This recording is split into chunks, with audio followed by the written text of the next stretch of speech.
Hello friends, welcome to care. साथी तो ये है न्यू सीटा प्लस टैबलेट, जिसके बारे में इस वीडियो में हम जानेंगे कि ये दवा किस काम में आती है, इस दवा के क्या उपयोग हैं और इस दवा से क्या फ़ायदे होते हैं और इस दवा के क्या साइड इफ़ेक्ट्स हो सकते हैं, इस दवा के कैसे इस्तेमाल करना होता है और ये दवा कैसे काम करती है। तो आपको इस वीडियो से न्यू सीटा प्लस टैबलेट के बारे में पूरी जानकारी मिल जाने वाली है, लेकिन आपको इसके लिए पूरा वीडियो देखना होगा। और हम आपको ये पहले ही डिस्क्लेमर देना चाहते हैं कि ये एक केवल जानकारी के लिए बनाया गया वीडियो है, तो आप इस वीडियो से केवल जानकारी प्राप्त करें। हम अपने वीडियो के माध्यम से किसी भी प्रकार की दवा के इस्तेमाल को लेकर के सलाह नहीं देते हैं। और वैसे भी ये जो दवा है ये मानसिक रोग के उपचार में इस्तेमाल की जाती है, तो आपको बिना डॉक्टर के प्रिस्क्रिप्शन के ये दवा नहीं मिलेगी और आपको बिना डॉक्टर के प्रिस्क्रिप्शन के, बिना डॉक्टरी सलाह के इस दवा का इस्तेमाल नहीं करना है। ये दवा केवल डॉक्टर की देखरेख में ही इस्तेमाल की जाती है, तो या तो डॉक्टर की सलाह से या फिर साइकेट्रिस्ट के सलाह से ही ये दवा मिलती है। और ये केवल डॉक्टर की सलाह से ही दवा लेनी चाहिए या फिर साइकेट्रिस्ट की सलाह से ये दवा लेनी चाहिए है। अगर अपनी मर्जी से किसी भी प्रकार की दवा का आप उपयोग करेंगे या फिर अपना इलाज खुद से करेंगे तो यह आपके लिए हानिकारक साबित हो सकता है। तो इसलिए कभी भी आपको अपना इलाज खुद से नहीं करना चाहिए है, ना तो अपनी मर्जी से किसी भी तरह की दवा का इस्तेमाल करना चाहिए है। तो अब आइए वीडियो के टॉपिक की तरफ बढ़ते हैं और बात करते हैं कि ये दवा किस काम में आती है। तो इस दवा का इस्तेमाल होता है दिमाग को शांत करने के लिए, दिमाग को सुकून पहुंचाने के लिए, क्योंकि ये दवा जो दिमाग की हाइपर एक्टिविटी होती है, मतलब अत्यधिक और असामान्य गतिविधि होती है दिमाग के अंदर, उसको कम करने का, उसको रोकने का काम करती है। या फिर आप ये भी कह सकते हैं कि दिमाग के अंदर जो नर्व सेल्स होते हैं उनकी जो हाइपर एक्टिविटी होती है, या फिर आप ये कहिए कि एबनॉर्मल और एक्सेसिव एक्टिविटी, अत्यधिक और असामान्य गतिविधि, उनको कम करने का, रोकने का काम करती है ये दवा, जिससे कि दिमाग शांत होता है, दिमाग को सुकून मिलता है। इसके अलावा ये दवा एक ऐसे केमिकल मैसेंजर के लेवल को बढ़ाने का काम करती है जिससे कि मूड इम्प्रूव होता है, मूड अच्छा होता है। तो ये कॉम्बिनेशन मेडिसिन है, जिसका मतलब ये होता है कि इसमें दो दवाएं मिलाई गई हैं। इसके एक टैबलेट में दो दवाएं मौजूद हैं और ये दोनों दवाएं मिल करके ऐसे काम करती हैं कि एक दवा जो दिमाग की हाइपर एक्टिविटी होती है, मतलब कि दिमाग में जो हलचल मची होती है, जिसको हम कहते हैं असामान्य और अत्यधिक गतिविधि, उनको कम करने का, रोकने का काम करती है, जिससे कि दिमाग शांत होता है। और दूसरी दवा दिमाग में ऐसे केमिकल मैसेंजर के लेवल को बढ़ाती है जिससे कि मूड अच्छा होता है और अच्छा महसूस करते हैं। मतलब कि जो भी इस दवा का इस्तेमाल करते हैं उनको एक तो सुकून मिलता है, दिमाग जो है शांत होता है उनका, और उनको अच्छा महसूस होता है। तो इस तरह से ये दोनों दवाएं मिल करके काम करती हैं। और इस दवा का जो, इस टैबलेट का इस्तेमाल होता है वो एंग्जाइटी डिसऑर्डर, जिसको हम चिंता विकार कहते हैं हिंदी में, उसके उपचार के लिए इस्तेमाल किया जाता है। तो ये जो दवा है ये एंग्जाइटी डिसऑर्डर के इलाज में इस्तेमाल की जाती है। और अब आइए बात कर लेते हैं इस दवा के उपयोगों के बारे में कि ये दवा कब उपयोग की जाती है, किन किन परिस्थितियों में इस दवा का उपयोग किया जाता है और कब किया जाता है इस दवा का उपयोग। तो कुछ प्रकार के मानसिक रोग या फिर आपका ये मानसिक विकार होते हैं जिनको ठीक करने के लिए, जिनके इलाज के लिए इस दवा का उपयोग किया जाता है, जैसे कि एंग्जाइटी डिसऑर्डर, जिसको हिंदी में चिंता विकार कहते हैं। तो चिंता विकार यानी कि एंग्जाइटी डिसऑर्डर के ट्रीटमेंट के लिए, इलाज के लिए इस दवा का उपयोग किया जाता है। तो एंग्जाइटी डिसऑर्डर होता क्या है? तो एंग्जाइटी डिसऑर्डर एक प्रकार का मानसिक विकार होता है, मानसिक रोग होता है, जिसमें कि अत्यधिक चिंता होना, बेचैनी होना, घबराहट होना और मन उदास होना, नींद ना आना, बेचैनी होना, या फिर दिल की धड़कन का बहुत तेज़ होना, दिल की धड़कन का बढ़ जाना, डर लगना। तो इस प्रकार के इसके लक्षण होते हैं और भी इसके काफ़ी सारे लक्षण हो सकते हैं। ये तो ऐसे लक्षण हैं जो कि बहुत ही आम होते हैं, जो बहुत ही कॉमन होते हैं। इसके अलावा कुछ फिजिकल सिम्टम्स यानी कि कुछ शारीरिक लक्षण भी हो सकते हैं, जैसे कि कपकपी होना या फिर पेट में परेशानी होना, इंडाइजेशन होना, इस तरह की समस्याएं हो सकती हैं, या फिर सिर दर्द होना या चक्कर आना। इस तरह के सिम्टम्स, इस तरह के लक्षण दिखाई दे सकते हैं एंग्जाइटी डिसऑर्डर के चलते। तो ये तो शारीरिक लक्षण थे, मानसिक लक्षण मैंने आपको बता ही दिए हैं। इसके अलावा इस दवा का इस्तेमाल डिप्रेशन यानी कि अवसाद के इलाज में भी किया जा सकता है। डिप्रेशन भी एक प्रकार का मानसिक रोग होता है जिसके कुछ लक्षण ऐसे होते हैं जैसे कि बहुत ज़्यादा उदासी महसूस होना, दुख बहुत ज़्यादा महसूस होना, बहुत ज़्यादा पीड़ा महसूस होना, उत्तेजना या फिर जो मोटिवेशन है जिसको हम प्रेरणा कहते हैं उसका कम हो जाना या फिर ख़त्म हो जाना, रुचि जो हमारी होती है उसमें मन ना लगना, किसी भी काम में मन ना लगना। तो इस तरह के डिप्रेशन के लक्षण होते हैं। और कभी कभी को जब ये सीवियर कंडीशन में होता है तो उससे सुसाइडल थॉट्स भी आ सकते हैं, जीने का मन ना करना, इस तरह के लक्षण भी होते हैं डिप्रेशन के। तो इस तरह के अगर लक्षण हो तो तुरंत ही जितना जल्दी हो सके उतना जल्दी किसी अच्छे साइकियाट्रिस्ट को दिखा करके इलाज करना चाहिए है। डिप्रेशन के कुछ शारीरिक लक्षण भी होते हैं जैसे कि भूख ना लगना या फिर सिर दर्द होना इस तरह के लक्षण हो सकते हैं। और भी इसके काफ़ी सारे लक्षण हो सकते हैं। ये तो ऐसे लक्षण थे जो कॉमन होते हैं, जो आम होते हैं। इसके अलावा डिप्रेशन की वजह से कभी कभी को मोटापा बढ़ सकता है, और डिप्रेशन की वजह से कभी कभी को वज़न कम भी होता है, नींद नहीं आती है। तो डिप्रेशन के काफ़ी सारे लक्षण होते हैं। इसके अलावा इस दवा का इस्तेमाल PTSD यानी कि पोस्ट ट्रॉमेटिक स्ट्रेस डिसऑर्डर के इलाज में भी किया जाता है। ये भी एक प्रकार का मानसिक रोग होता है जिसमें कि अगर कोई सदमा लग जाए, कोई बहुत बड़ा ट्रॉमा, मेंटल ट्रॉमा से अगर किसी को गुजरना पड़े तो उसकी वजह से बाद में स्ट्रेस बहुत ज़्यादा रहता है, उसकी वजह से घबराहट, बेचैनी और जो एंग्जाइटी के अटैक होते हैं वो आ सकते हैं। तो PTSD यानी कि पोस्ट ट्रॉमेटिक स्ट्रेस डिसऑर्डर, अगर कोई बहुत बड़ा सदमा लगा हो तो उससे उबरने के लिए, उसके इलाज के लिए इस दवा का इस्तेमाल किया जाता है। इसके अलावा इस दवा का इस्तेमाल पैनिक अटैक के इलाज में भी किया जा सकता है। और पैनिक अटैक कभी कभी को या फिर ज़्यादातर जो है किसी और मेंटल हेल्थ कंडीशन से जुड़ा होता है, जैसे कि एंग्जाइटी डिसऑर्डर या फिर डिप्रेशन की वजह से भी हो सकता है। तो इसमें क्या होता है कि बहुत ज़्यादा अचानक से डर लगना, घबराहट होना, बेचैनी होना, पसीने आना, दिल की धड़कन का बढ़ जाना, सांसों का तेज़ हो जाना, इस तरह के इसके सिम्टम्स होते हैं। तो इस तरह के सिम्टम्स को दूर करने के लिए और पैनिक अटैक के उपचार के लिए भी इस दवा का उपयोग किया जाता है। इसके अलावा इस दवा का इस्तेमाल इंसोम्निया यानी कि अनिद्रा के इलाज में भी किया जाता है। और अनिद्रा यानी कि इंसोम्निया ज़्यादातर किसी और मेंटल हेल्थ कंडीशन के साथ में जुड़ा होता है। तो इंसोम्निया में क्या होता है कि नींद नहीं आती है, या फिर नींद पूरी नहीं होती है, या फिर नींद बीच से टूट जाती है, आँख खुल जाती है रात को और अच्छे से नींद नहीं आ पाती है, बार बार आँख खुल जाती है, बार बार नींद टूट जाती है। तो ऐसी कंडीशन को इंसोम्निया बोला जाता है। हालांकि इंसोम्निया के कुछ अलग भी रीज़न हो सकते हैं। नॉन ऑर्गेनिक इंसोम्निया हो सकता है, इंसोम्निया सिर्फ इंसोम्निया हो सकता है, उसके साथ में कोई और मेंटल हेल्थ कंडीशन नहीं हो सकती, ऐसा भी होता है। लेकिन ज़्यादातर ऐसा देखने को मिलता है कि इंसोम्निया के पीछे कुछ और मेंटल हेल्थ कंडीशन होते हैं, जैसे कि एंग्जाइटी डिसऑर्डर या फिर डिप्रेशन वगैरह, या फिर बहुत ज़्यादा हैवी स्ट्रेस। तो उसके चलते भी नींद नहीं आ सकती या फिर नींद की कमी हो सकती है, नींद अच्छे से नहीं आ पाती है। तो नींद को बेहतर बनाने के लिए और नींद लाने के लिए भी इस दवा का इस्तेमाल किया जाता है। इंसोम्निया के इलाज में भी यानी कि अनिद्रा के इलाज में भी इस दवा का इस्तेमाल होता है। और अब बात कर लेते हैं कुछ सेफ्टी एडवाइस और प्रिकॉशंस के बारे में। तो सबसे पहले तो आपको ये दवा अपनी मर्ज़ी से कभी भी नहीं लेना है, और ना ही ये दवा अपनी मर्ज़ी से कभी भी बंद करना है। क्योंकि इस दवा को अगर अपनी मर्ज़ी से अचानक से बंद कर देते हैं, जैसे कि आप अगर ये दवा डॉक्टर की सलाह से ले रहे हैं और डॉक्टर ने जितने ड्यूरेशन यानी कि जितने दिनों तक या फिर जितने महीने तक ये दवा लेते रहने को आपको एडवाइस किया हो, और आप अचानक से ये दवा बंद कर देते हैं, तो दवा बंद करने के जो विड्रॉल सिम्टम्स होते हैं, दवा छोड़ने के जो सिम्टम्स होते हैं वो आ सकते हैं, और जो आपकी कंडीशन है वो और ज़्यादा ख़राब हो सकती है। तो इसलिए इस दवा का इस्तेमाल कभी भी अपनी मर्ज़ी से नहीं करना चाहिए है, और कभी भी इस दवा को अपनी मर्ज़ी से छोड़ना भी नहीं चाहिए है। हमेशा डॉक्टर की सलाह से दवा लेनी चाहिए और डॉक्टर की सलाह पर ही दवा छोड़नी चाहिए या फिर दवा बदलनी चाहिए है। इसके अलावा आपको ये भी याद रखना है कि ये दवा हैबिट फॉर्मिंग होती है, मतलब कि इस दवा में ये पोटेंशियल है कि ये दवा अपनी आदत लगवा सकती है। तो इसलिए इस दवा का अगर आप इस्तेमाल करें तो डॉक्टर की देखरेख में या फिर साइकेट्रिस्ट की देखरेख में इस दवा का इस्तेमाल करें, ताकि जो आपके डॉक्टर हैं, आपके साइकेट्रिस्ट हैं, वो इस दवा की आदत को छुड़वा भी सकें आपसे बाद में। इसके अलावा इस दवा का इस्तेमाल रोज़ाना एक ही टाइम पर किया जाना चाहिए है।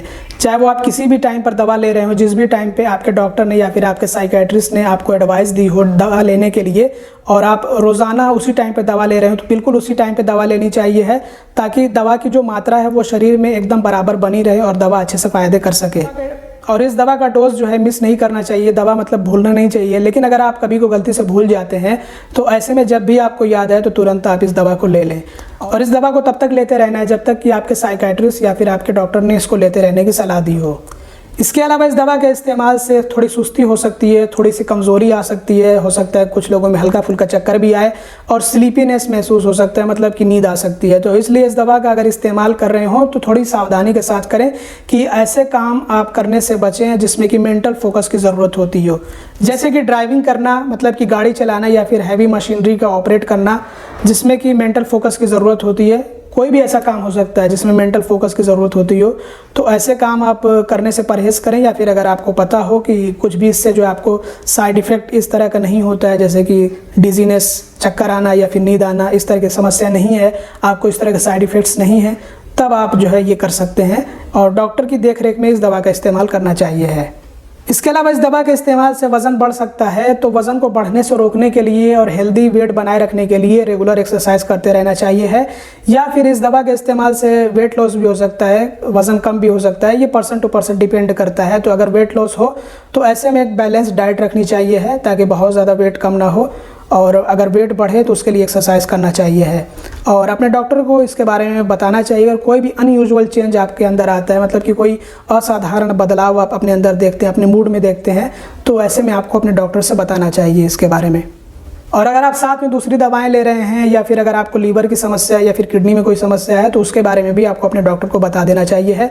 और ऐसी महिलाएं जो कि प्रेग्नेंट हों या फिर ब्रेस्ट फीडिंग करा रही हों, तो उनको ये दवा सिर्फ और सिर्फ डॉक्टर की सलाह से ही लेना चाहिए। पूरी तरह से डॉक्टर की देखरेख में बहुत ही एहतियात के साथ लेना चाहिए है। और अब बात कर लेते हैं इस दवा के फ़ायदों के बारे में। तो ये दवा सबसे पहले तो दिमाग को शांत करने का काम करती है, जिससे हमें सुकून मिलता है। जब दिमाग शांत होता है तो जो मानसिक रोगों के लक्षण होते हैं वो अपने आप धीरे धीरे करके कम होने लगते हैं और दूर होने लगते हैं। इसके अलावा ये दवा एक ऐसे केमिकल मैसेंजर के लेवल को बढ़ा देती है जो कि मूड में इम्प्रूवमेंट यानी कि सुधार पैदा करने का काम करता है। वो केमिकल मैसेंजर तो वो ऐसे काम करता है कि हमारे मूड को अच्छा बना देता है और हमें खुशी महसूस कराता है। तो उसकी वजह से खुशी महसूस होती है और मोटिवेशन महसूस होता है, उत्तेजना आती है, और साथ ही साथ जो दिमाग होता है वो भी शांत होता है। तो कुछ ऐसे ये दवा फ़ायदा पहुंचाती है।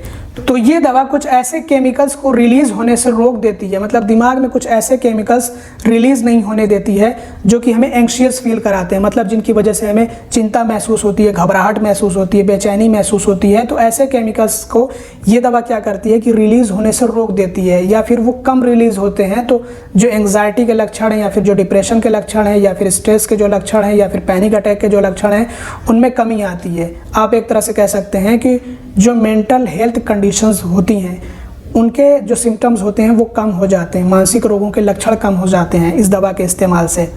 तो ये दवा सबसे पहले तो हमें बहुत ज़्यादा चिंता और बहुत ज़्यादा बेचैनी से आराम दिलाने का काम करती है। इसके अलावा जो रेस्टलेसनेस की फीलिंग होती है, मतलब जो थकान महसूस होती है, जो बेचैनी महसूस होती है, जो सुस्ती महसूस होती है, और जो इरिटेशन मतलब कि एक अजीब सा चिड़चिड़ापन महसूस होता है और सोने में समस्या आती है, इस तरह की सभी समस्याओं को, इस तरह के सभी सिम्टम्स को दूर करने में ये दवा मदद करती है।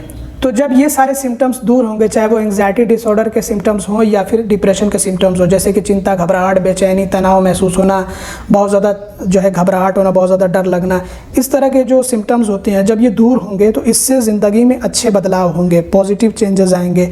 और जो ज़िंदगी हमारी मुश्किल हो जाती है ऐसे सिम्टम्स की वजह से या फिर ऐसी समस्याओं की वजह से, तो ये दवा ऐसी समस्याओं को दूर करती है, जिससे कि हमारी ज़िंदगी आसान हो जाती है और हमारी क्वालिटी ऑफ लाइफ में भी बदलाव आता है, इम्प्रूवमेंट होता है, सुधार पैदा होता है।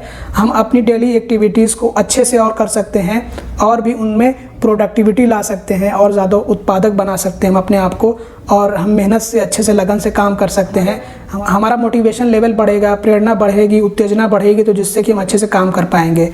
तो ये दवा कुछ ऐसे फ़ायदे पहुँचाती है, इस दवा के ये सारे फ़ायदे होते हैं। और अब बात कर लेते हैं इस दवा के साइड इफ़ेक्ट्स के बारे में। तो जैसा कि मैं आप लोगों को अक्सर ही बताता रहता हूं कि एक दवा के काफ़ी सारे साइड इफ़ेक्ट्स हो सकते हैं और ये पर्सन टू पर्सन वेरी करेंगे साइड इफ़ेक्ट्स, क्योंकि जो दवा होती है वो हर पर्सन पे अलग अलग तरह से रिएक्ट करती है, अलग अलग तरह से काम करती है, और इसीलिए हमें जो दुष्प्रभाव होते हैं, जो साइड इफ़ेक्ट्स होते हैं, वो भी अलग अलग लोगों में अलग अलग तरह के देखने को मिलते हैं। तो एक दवा के काफ़ी सारे साइड इफ़ेक्ट्स यानी कि दुष्प्रभाव हो सकते हैं, और अगर हम सभी के बारे में एक एक करके चर्चा करने लग जाएं तो वीडियो बहुत ज़्यादा लंबा हो जाएगा। तो इसलिए हम सिर्फ ऐसे साइड इफ़ेक्ट्स के बारे में बात करेंगे जो बहुत ही कॉमन होते हैं, मतलब बहुत ही आम होते हैं। तो आइए हम कॉमन साइड इफ़ेक्ट्स यानी कि आम दुष्प्रभावों के बारे में बात कर लेते हैं। तो जैसे कि डिजीनेस मतलब चक्कर आ सकता है, और स्लीपीनेस मतलब कि नींद आ सकती है। इसके अलावा डिलेड इजैकुलेशन मतलब वीर्य स्खलन में देरी हो सकती है, कन्फ्यूजन हो सकता है, इसकी वजह से भ्रम पैदा हो सकता है, वोमिटिंग उल्टी हो सकती है या फिर उल्टी जैसा महसूस हो सकता है जिसको हम नोसिया कहते हैं। इसके अलावा मेमोरी इम्पेयरमेंट मतलब याददाश्त कमज़ोर हो सकती है, ड्राउसीनेस मतलब कि ऊँघ नींद आ सकती है, टायर्डनेस मतलब कि थकान हो सकती है। इसके अलावा वीकनेस भी महसूस हो सकती है, कमज़ोरी महसूस हो सकती है, एनऑर्गेज़मिया यानी कि ऑर्गेज़म में कमी आ सकती है, लो सेक्सुअल डिज़ायर मतलब कि यौन इच्छा में कमी आ सकती है, डायरिया मतलब कि दस्त हो सकता है, अनकोऑर्डिनेटेड बॉडी मूवमेंट्स मतलब कि जो शारीरिक चाल ढाल है उसमें असंतुलन आ सकता है। तो ये सारे इसके साइड इफ़ेक्ट्स हो सकते हैं, और ऐसा नहीं है कि एक ही साथ सारे के सारे साइड इफ़ेक्ट्स एक ही पर्सन में देखने को मिले, बल्कि ऐसा हो सकता है कि किसी पर्सन को कुछ साइड इफ़ेक्ट और किसी को कुछ साइड इफ़ेक्ट देखने को मिले। तो ऐसा होता है। और अब बात कर लेते हैं कि इस दवा का कैसे इस्तेमाल करना होता है। तो सबसे पहले तो आपको मैं ये बता दूं कि इस दवा की जो डोज होती है, जो खुराक होती है, वो डॉक्टर द्वारा या फिर साइकाइट्रिस्ट द्वारा तय की जाती है। और इसकी जो ड्यूरेशन यानी कि अवधि होती है, मतलब कितने टाइम तक, कितने दिनों तक या कितने महीनों तक ये दवा लेते रहना है, ये भी डॉक्टर द्वारा या फिर साइकाइट्रिस्ट द्वारा तय किया जाता है। अब बात करते हैं कि ये दवा कैसे लेनी होती है। तो जाहिर सी बात है कि उसको पानी के साथ निगलना होता है और बेहतर ये है कि खाने के बाद हम इस दवा का इस्तेमाल करें, मतलब खाने के बाद ये दवा लें। और इसको आमतौर पर एडवाइस किया जाता है डॉक्टर द्वारा रात के समय, रात को खाने के बाद सोने से पहले लिए जाने की सलाह दी जाती है, क्योंकि इसके इस्तेमाल से कभी कभी को चक्कर आ सकता है या फिर नींद आ सकती है। तो इसलिए इसका इस्तेमाल रात को करने की सलाह दी जाती है डॉक्टर द्वारा या फिर साइकाइट्रिस्ट द्वारा। तो आमतौर पर 24 घंटे में एक टैबलेट यानी कि एक खुराक ये दवा लिए जाने की सलाह दी जाती है डॉक्टर द्वारा या फिर साइकाइट्रिस्ट द्वारा, वो भी रात को सोने से पहले खाने के बाद। लेकिन आपको ये याद रखना है कि ये मरीज़ की कंडीशन पे डिपेंड करता है, मरीज़ की जैसी हालत होती है उसी हिसाब से इसकी खुराक तय की जाती है। और अब बात कर लेते हैं कि न्यूसीटा प्लस जो टैबलेट है ये कैसे काम करता है, ये दवा कैसे काम करती है। तो जैसा कि मैंने आप लोगों को बताया था कि ये कॉम्बिनेशन मेडिसिन है, इसमें 2 दवाएं मिलाई गई हैं। पता नहीं आप पढ़ पा रहे होंगे या फिर नहीं, लेकिन मैं आपको करीब से दिखाने की कोशिश कर रहा हूँ, शायद कि आपको नहीं दिख पा रहा होगा। तो दोनों दवाओं के मैं नाम बता देता हूं आपको। तो इसमें सबसे पहले तो है क्लोनाजेपाम 0.5 mg में, मतलब आधे mg में। इसके अलावा इसमें एसिटालोप्राम ऑक्जेलेट जो कि है 10 mg यानी कि 10 mg में। तो ये 2 दवाएं इसमें मिलाई गई हैं। ये जो टैबलेट आता है इसमें 2 दवाएं मौजूद होती हैं। अब ये कैसे काम करती हैं? तो क्लोनाजेपाम एक बेंजोडाइजेपिन है और इसके अंदर एंग्जाइटी को कम करने यानी कि चिंता को कम करने और मूड को अच्छा बनाने, मूड को बेहतर बनाने वाले प्रभाव होते हैं। इसके अलावा ये गाबा नामक एक केमिकल मैसेंजर के एक्शन को बढ़ा देती है। ये जो दवा है क्लोनाजेपाम, ये गाबा नामक एक केमिकल मैसेंजर के एक्शन को बढ़ा देती है। और जब गाबा नामक केमिकल मैसेंजर का एक्शन बढ़ता है तो इससे क्या होता है कि जो ब्रेन में मौजूद नर्व सेल्स होते हैं उनकी असामान्य और अत्यधिक गतिविधि, मतलब एबनॉर्मल और एक्सेसिव एक्टिविटी सप्रेस हो जाती है, धीमी हो जाती है, कम हो जाती है। तो जिससे कि दिमाग को शांति मिलती है, सुकून मिलता है, ब्रेन काम होता है, सुकून में होता है। इसके अलावा इसमें जो दूसरी दवा है एसिटालोप्राम, तो एसिटालोप्राम एक सेलेक्टिव सेरोटोनिन रीअपटेक इनहिबिटर है, जिसको हम शॉर्ट में SSRI कहते हैं। यह सेरोटोनिन के लेवल्स को बढ़ाने का काम करती है। सेरोटोनिन एक प्रकार का हार्मोन होता है जिसको हम न्यूरोट्रांसमीटर भी कहते हैं, केमिकल मैसेंजर भी कहते हैं। तो जब सेरोटोनिन का लेवल बढ़ता है तो इससे खुशी का एहसास होता है, इससे अच्छा महसूस होता है, इससे मूड इम्प्रूव होता है। तो ये जो एसिटालोप्राम दवा है ये यही काम करती है कि ये सेरोटोनिन के लेवल्स को बढ़ा देती है, जिससे कि खुशी का एहसास होता है, जिससे मूड इम्प्रूव होता है, मूड में सुधार पैदा होता है, अच्छा महसूस कराती है ये दवा। तो कुछ इस तरह से ये दोनों दवाएं मिल करके काम करती हैं। एक दवा क्या करती है कि दिमाग को शांत करती है और दूसरी दवा खुशी का एहसास दिलाती, अच्छा महसूस कराती है, मूड को इम्प्रूव करती है। तो इस तरह से ये दोनों दवाएं मिल करके काम करती हैं। तो दोस्तों ये थी पूरी जानकारी न्यूसीटा प्लस टैबलेट्स के बारे में। उम्मीद करते हैं कि ये वीडियो आप लोगों के लिए हेल्पफुल और इन्फॉर्मेटिव रहा होगा। अगर आपको वीडियो पसंद आया हो तो ज़रूर से इसको लाइक कर दीजिएगा। चैनल को अब तक सब्सक्राइब ना किया हो तो सब्सक्राइब भी कर दीजिएगा और इस वीडियो को ज़्यादा से ज़्यादा शेयर करिएगा। Thanks for watching, bye bye.